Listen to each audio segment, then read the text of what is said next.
Welcome to Thursday Thought Leaders with Harbinder Narula. Today on BW Healthcare World, we celebrate the strength, the resilience, and the leadership of women who are shaping the future of what we see as healthcare in our country. Our guest is Devlina Chakravarty, the Managing Director of Artemis Hospitals, one of India's leading multi-speciality hospital. Now, in an industry that combines complex medical sciences with human compassion and high stakes of decision making, she represents a new generation of leaders who bring both the strategic vision and the empathy to what we see as healthcare industry in our country. On this Women's Day, we explore leadership, we explore resilience, we explore how ethics in healthcare works, and what it means for a woman to lead with purpose. Welcome, Devlina, to BW Healthcare World. Thank you, Mr. Narula, and that was a very kind introduction. Thank you so much. Devlina, let me try to bring out more about you and what led you to what you do today. You lead one of India's most respected hospitals in North India.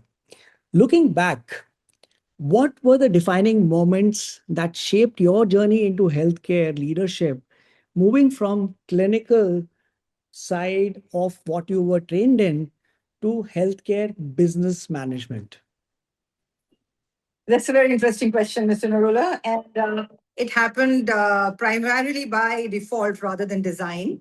And, I had joined Artemis to lead their radiology department and also their research. And there was a time in late 2010, 2011, when the hospital wasn't doing that well. And that was the inflection point when Mr. Onkar Kanwar just decided, just like that, to say and told me to lead the hospital instead of radiology alone.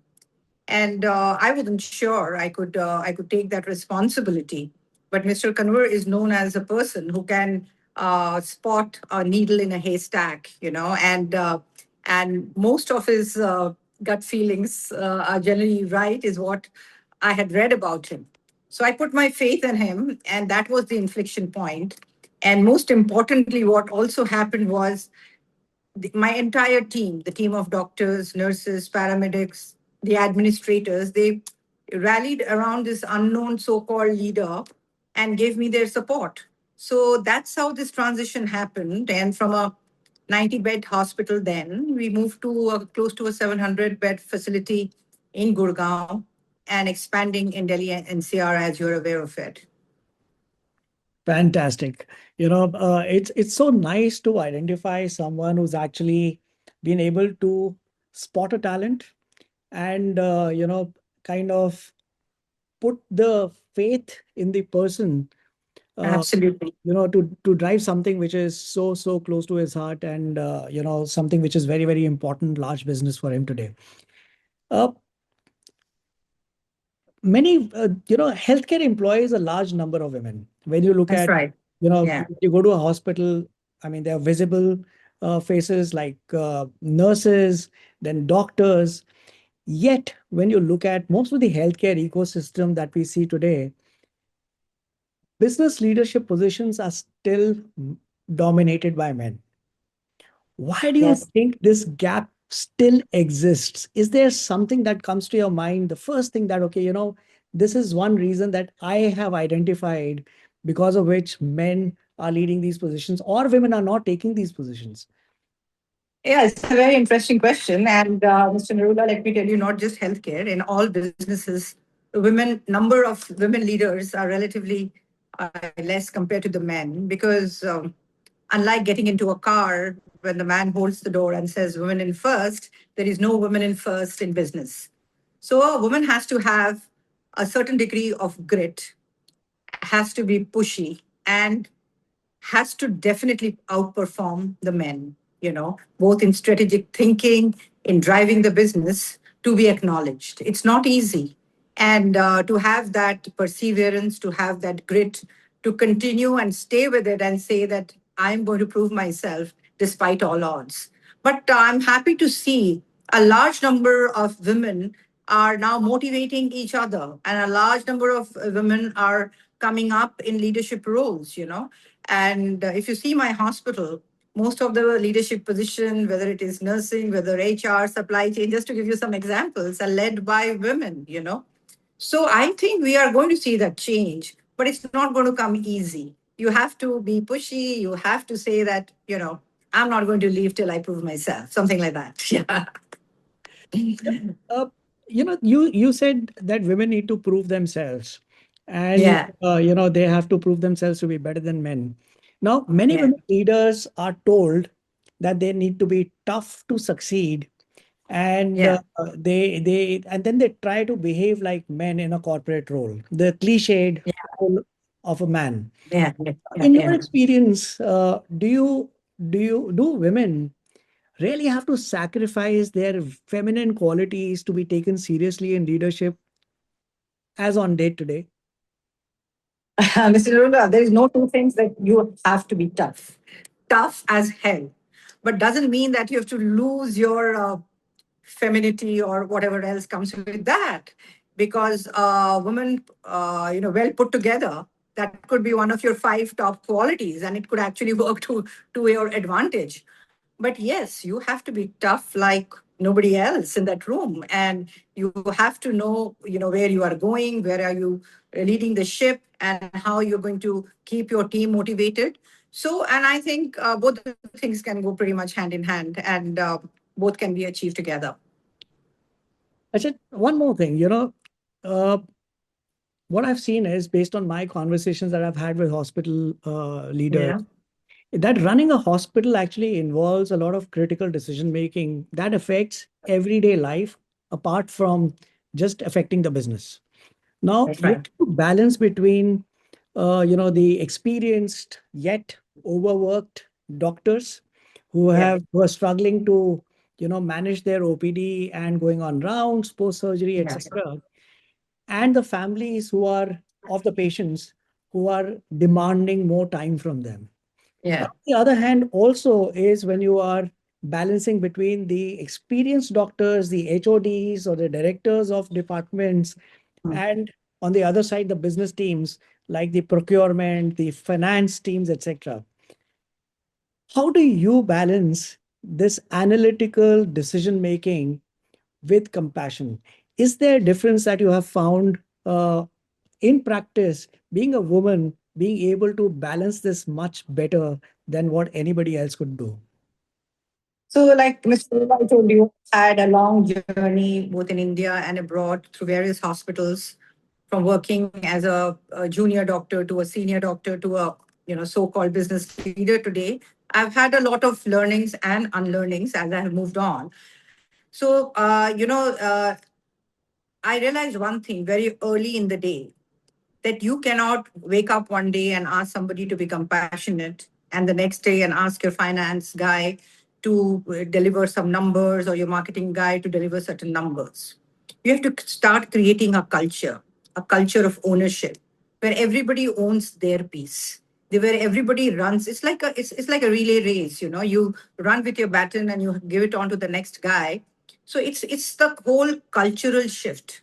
Today, I'm very proud to say, when you walk into Artemis, you will see that feeling of ownership. And it will start from the guard who receives you, to the guest relation who takes you to the doctor who meets you, or, to the admission desk and all. Because unless you create that culture of ownership, wanting to do better than yesterday in your own realm. So if a guy is doing his sales, he has to deliver the numbers better than what he did yesterday, because this is home for him. Similarly, a doctor has to give outcomes better than what he did yesterday, show compassion, show the kind of connectivity, connection with the relatives, whatever you say. So everybody's job is defined, and everybody works on that the whole sphere of ownership. So if everybody owns their spheres and they run with it, I think that's the magic. It'll never fail you, and that's the magic I see every day in the hospital.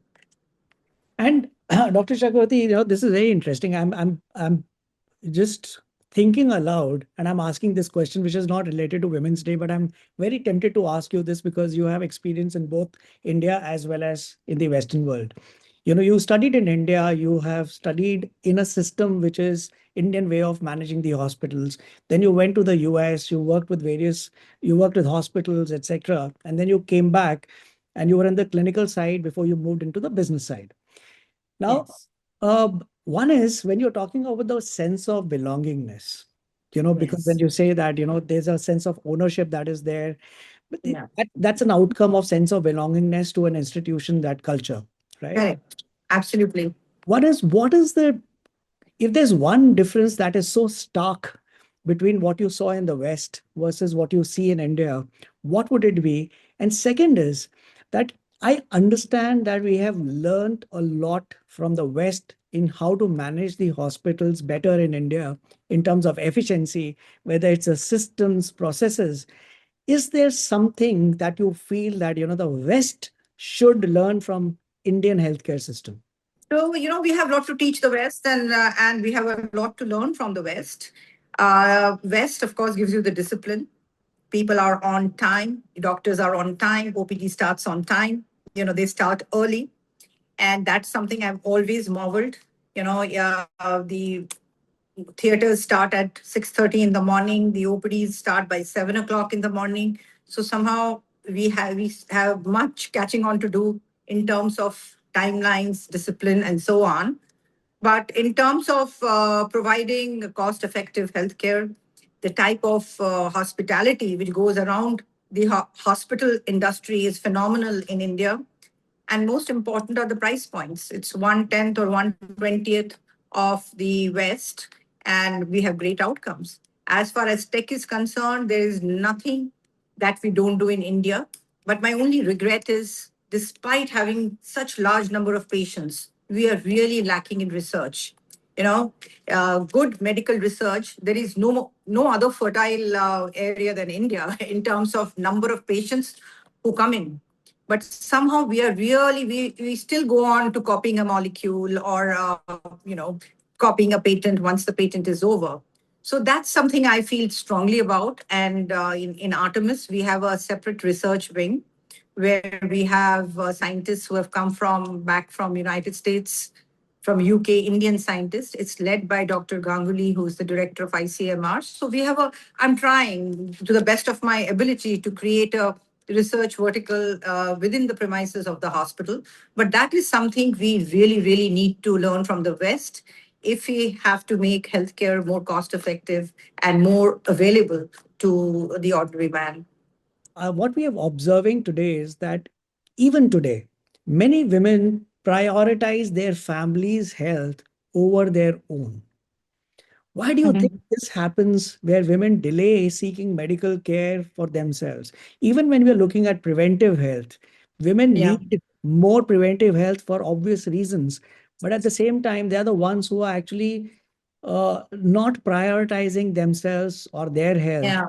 Yeah. enough. So, why do you think this is happening today? Yeah, there is a multitude of factors here, and I think a lot of it is lack of awareness. When I talk about semi-urban and tier 2, tier 3 cities, lack of exposure to see, how this works. Sometimes people, you feel, why am I spending something on a preventive health? How does it change my life? So those awareness has to go down to everybody to say that it adds to the quality of life, adds to the longevity and all of that.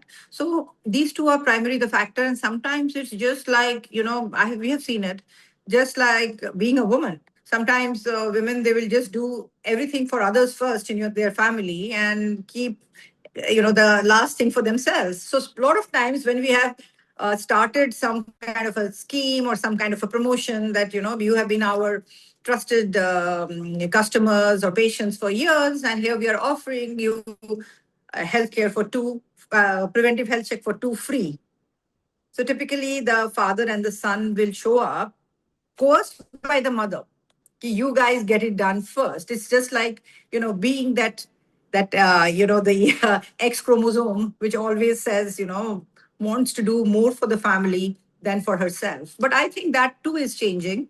And especially today when we are doing these kind of preventive checks or even therapeutic checks, we see a lot of women are now stepping in, especially from the corporate world, with the 50-50 kind of a mix happening. It'll take time, but typically women do not prioritize themselves. So if they have money and it's a choice between buying today a garment or an air conditioner, the woman will say, let's buy the AC because my son can sleep in a cooler room, just to give you some kind of an example. It's just these, a lot of times it's just the chromosome, which tells, let my family be seen first. But of course, a lot of it is also because of lack of awareness. So one has to work, and our foundations and our CSR activities work around these kind of women awareness, and we have a very strong foundation and a CSR which is very women centric, where we are kind of looking to target women, preventive health, hearing them out, psychiatric problems, abusive households. So a lot of those awareness is going on. But yeah, I would say primarily these are the reasons. And the other question that comes very naturally when you're talking to a woman and we're talking about Women's Day is around the work-life balance, right? Yeah. Yeah. Leaders are constantly being asked about this balance in every conversation.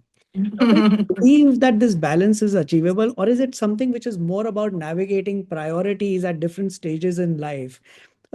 Because what I've seen is that, in my opinion, we are more conditioned to think differently.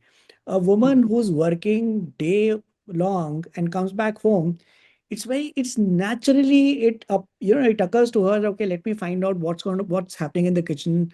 Is there somebody who's decided as to what's going to be cooked for dinner tonight, or my son's or child's school is taken care of? Whereas a man, they switch off the Absolutely. home front when they go to office, and then they come back home, they switch off from office. So Yeah.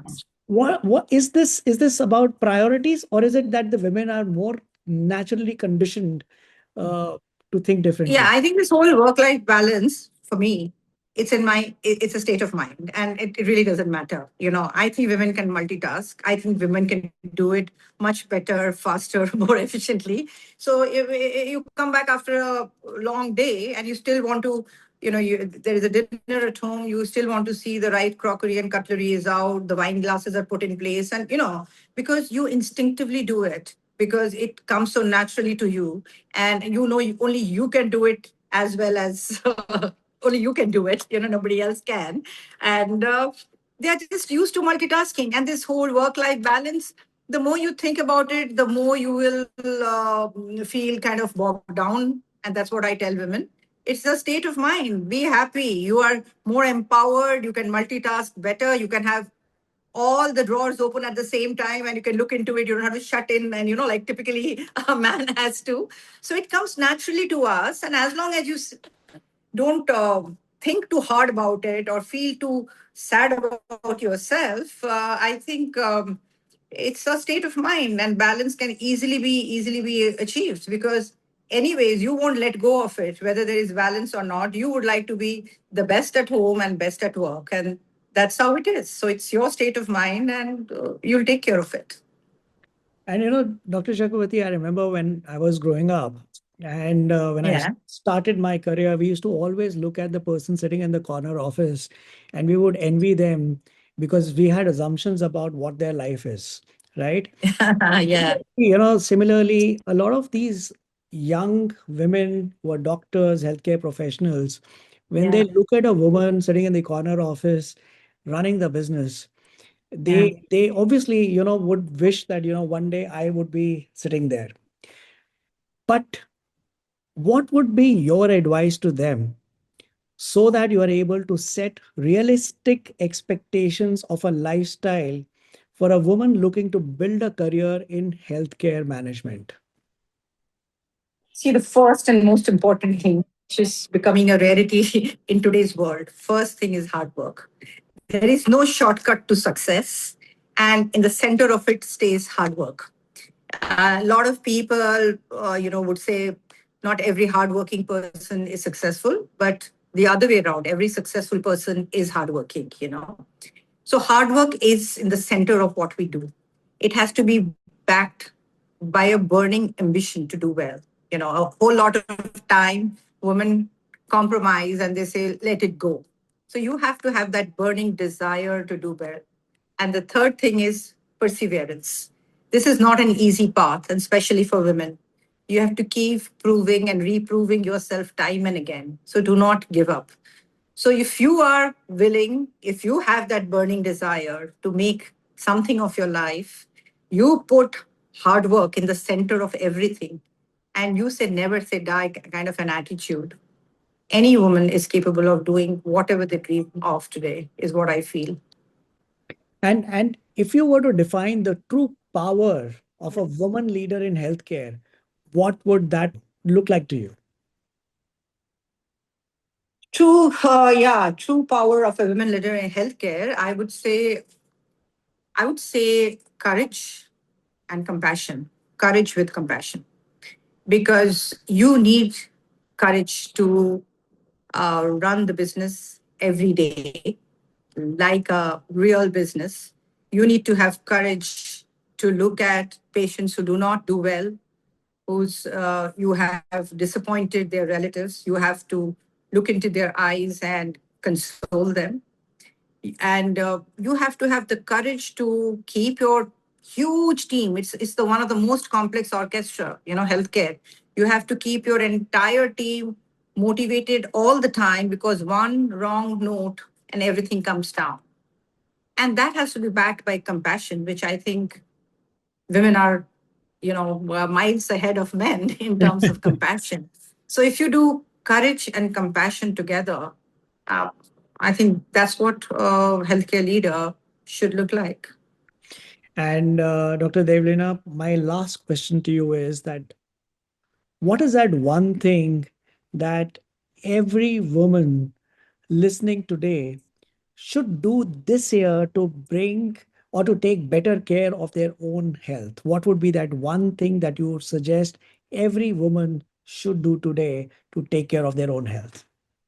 So prevention is better than cure, and women should be more aligned to preventive health checks to understand how to. So preventive health checks does not just mean coming to the hospital, but prevent diseases in terms of good hygiene, good nutrition, good lifestyle, fight obesity, a whole lot of. So look at preventive health check as, you should take a vow on Women's Day and say that I will do whatever it takes to lead a healthy lifestyle.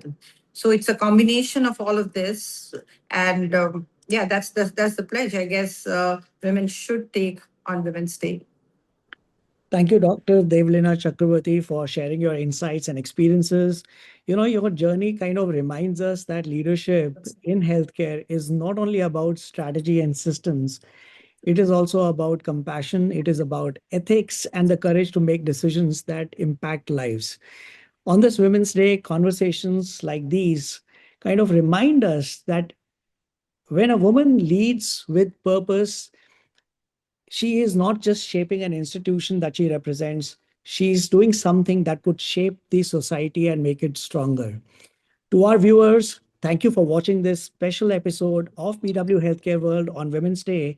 And to every woman listening, your health, your voice, and your leadership does matter.